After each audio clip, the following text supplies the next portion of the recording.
안녕하세요. 꿈꾸는 힐링맘 백석영 목사입니다. 오늘은 지상 명령을 따라서 16번째 시리즈로서 죄사함과 거듭남에 대한 내용을 살펴보도록 하겠습니다. 여러분의 구독과 좋아요 그리고 알람 설정은 영상 제작에 큰 힘이 되며 그것 또한 영상 선교에 동참하는 일입니다.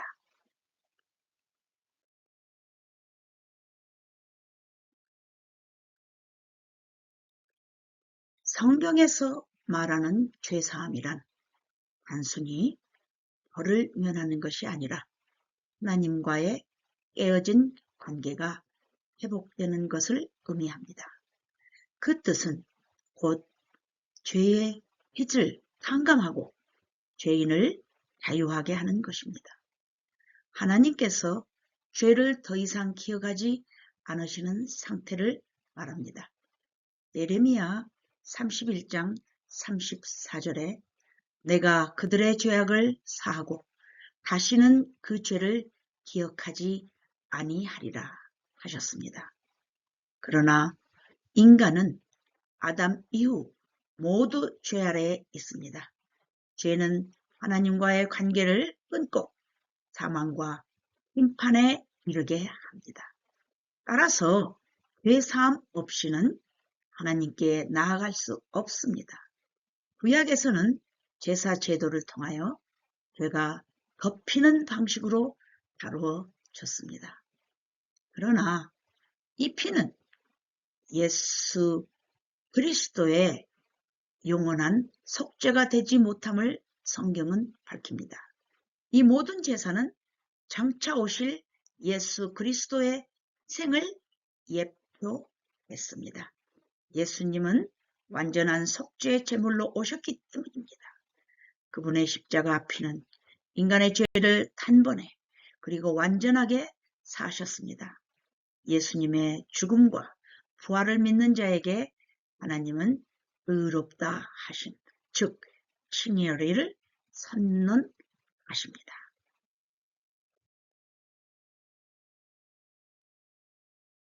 성경에 나온 인물 중에서 죄사함의 대표적인 인물은 다윗 왕입니다. 이스라엘의 왕이던 다윗은 밧세바와 간음하고 그녀의 남편 우리아를 살해하는 큰 죄를 범했습니다. 하지만 선지자 나단의 책망을 받자마자 즉시 자신의 죄를 인정하고 회개했습니다. 사무엘 하 12장 13절에 기록되어 있듯이 내가 여호와께 죄를 범하였노라고 고백합니다. 그리고 나서 시편 51편 10절에 고백합니다. 하나님이여 내 속에 정한 마음을 창조하시라고 또한 회개합니다. 다윗은 지은 죄를 숨기지 않고 드러냈을 때 죄사함의 기쁨을 경험했던 것입니다. 그러한 다윗을 하나님은 완전히 용서하시고 다시 회복시켜 주셨습니다. 이와 같이 진정한 회개가 죄사함의 오픈도어임을 보여주는 실례입니다. 허물의 사함을 받고 그 죄의 가리움을 받은 자는 복이 있도다. 시편 32편 1절에 나와 있는 내용입니다. 그렇습니다.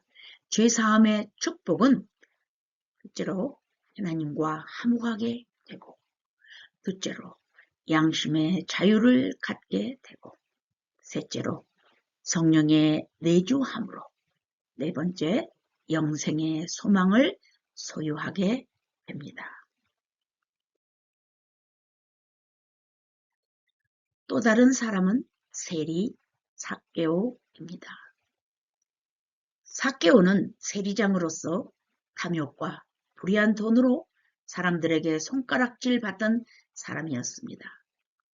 그러나 예수님이 여리고를 지나실 때 그는 뽕나무에 올라가 예수를 보려는 마음을 간절히 가졌습니다. 예수님은 그를 삭개오야 속히 내려오라 하시며 더 나아가 삭개오의 집에 머물겠다고 하셨습니다. 그 자리에서 삭개오는 이렇게 고백했습니다. 내 소유의 절반을 가난한 자들에게 주겠사오며 또한 토색한 것이 있다면 내 갑절이나 겠나이다. 누가복음 19장 8절에 기록된 내용입니다. 진심 어린 회개를 하였던 것입니다. 그렇습니다. 진정한 회개는 삶의 변화로 이어집니다. 예수님은 그런 삭개오에게 선언하셨습니다. 오늘 구원이 이 집에 이르렀다. 회개하는 마음과 믿음의 행함이 동반할 때 죄 사함을 받게 되는 것입니다. 또한 죄 사함 받은 가늠하다 잡힌 여인이 있습니다. 요한복음 8장 1절에서 11절까지의 내용입니다. 율법에 따르면 가늠한 여인은 돌로 쳐 죽여야 했습니다. 사람들은 예수님께 나와서 이 여자를 돌로 칠까요? 하고 물었습니다. 예수님은 땅에 글을 쓰시며 말씀하셨습니다. 너희 중에 죄 없는 자가 먼저 돌로 치라. 그때 아무도 남지 않고 슬슬 현장을 떠나버렸습니다. 모두가 떠난 후 예수님은 말씀하셨습니다. 나도 너를 정죄하지 아니하노니 와서 다시는 죄를 범하지 말라. 그렇습니다. 예수님은 너무 멋지지 않습니까? 구원자 되신 예수님은 죄를 정당화시키지는 않았습니다. 이 사건은 죄를 지은 여인을 정죄하지 않고 회복시키는 사실입니다. 이와 같이 죄 사함은 새로운 삶의 시작이 되는 것입니다. 그렇다면 죄 사함과 거듭남의 관계를 살펴보겠습니다. 성경에서 죄 사함과 거듭남은 분리되지 않습니다. 두 사건은 하나님이 주시는 구원의 한 과정 속에 함께 일어납니다. 죄 사함은 거듭남의 관문으로서 거듭남은 그 문을 통과한 생명이 되는 것입니다. 예수께서 말씀하시되 사람이 물과 성령으로 나지 아니하면 하나님 나라에 들어갈 수 없느니라. 요한복음 3장 5절 말씀입니다. 많은 분들이 감정적 체험이 없으면 자신이 거듭나지 않았다고 생각하지만 성경은 느낌이 아니라 약속의 말씀으로 확신을 세우라고 가르치십니다. 요한복음 1장 12절에서 그 이름을 믿는 자들에게는 하나님의 자녀가 되는 권세를 주셨다고 하셨습니다. 그리고 요한일서 4장 13절에는 그의 성령을 우리에게 주심으로 우리가 그 안에 거하고 그가 우리 안에 거하시는 줄을 아느니라고 확증하고 있습니다. 더 나아가 성경은 거듭남의 확증을 세 가지 증거로 설명합니다. 첫 번째는 내적 증거입니다. 성령이 친히 우리의 영과 더불어 우리가 하나님의 자녀인 것을 증언하시나니 로마서 8장 16절 말씀입니다. 성령이 내 안에 계신다면 죄에 대한 민감함, 하나님을 향한 갈망, 말씀을 향한 사모함이 생깁니다. 이것이 곧 거듭남의 내적 증거입니다. 두 번째로는 외적 증거로 나타나면서 삶의 변화가 됩니다. 누구든지 그리스도 안에 있으면 새로운 피조물이라. 고린도후서 5장 17절 말씀입니다. 죄를 완전히 안 짓는 것이 아니라 이전과는 다르게 죄를 미워하고 의를 사랑하는 마음이 생긴다면 그것은 거듭남의 외적 열매입니다. 세 번째로 말씀의 증거로서 약속에 대한 믿음입니다. 내 말을 듣고 또 나 보내신 이를 믿는 자는 영생을 얻었고 심판에 이르지 아니하나니 사망에서 생명으로 옮겼느니라. 요한복음 5장 24절에 기록된 말씀입니다. 예수님은 믿는 자는 이미 옮겨졌다고 말씀하십니다. 이 약속의 말씀을 내 기준이 아니라 예수님의 선언으로 받아들이는 것, 그것이 가장 확실한 거듭남의 증거입니다.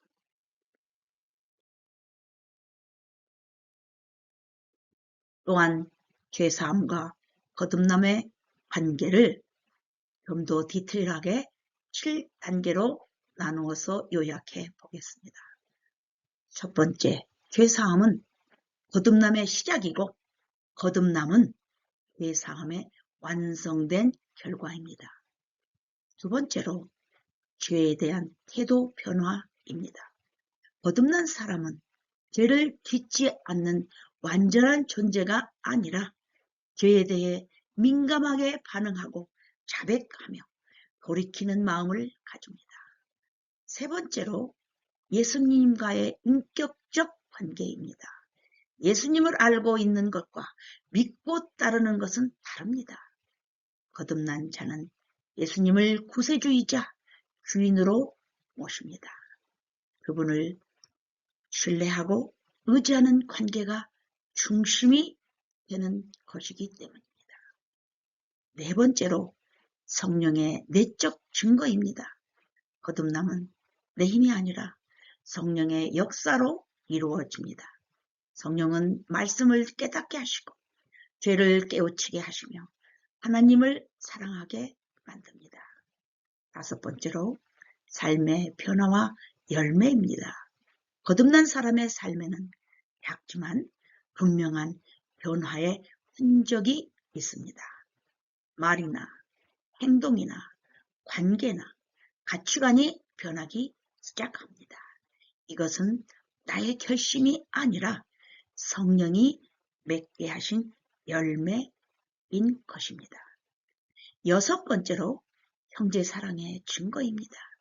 거듭난 사람은 사람을 미워하기보다 용서하려 하고 타인을 사랑함으로 하나님의 사랑이 내 안에 있음을 증거하게 됩니다. 일곱 번째로, 하나님 나라의 소망을 둡니다. 거듭난 사람은 세상의 가치보다 하늘의 가치를 따릅니다. 이 땅에서의 성공보다 하나님 나라를 기다리는 소망이 더 커지기 때문입니다.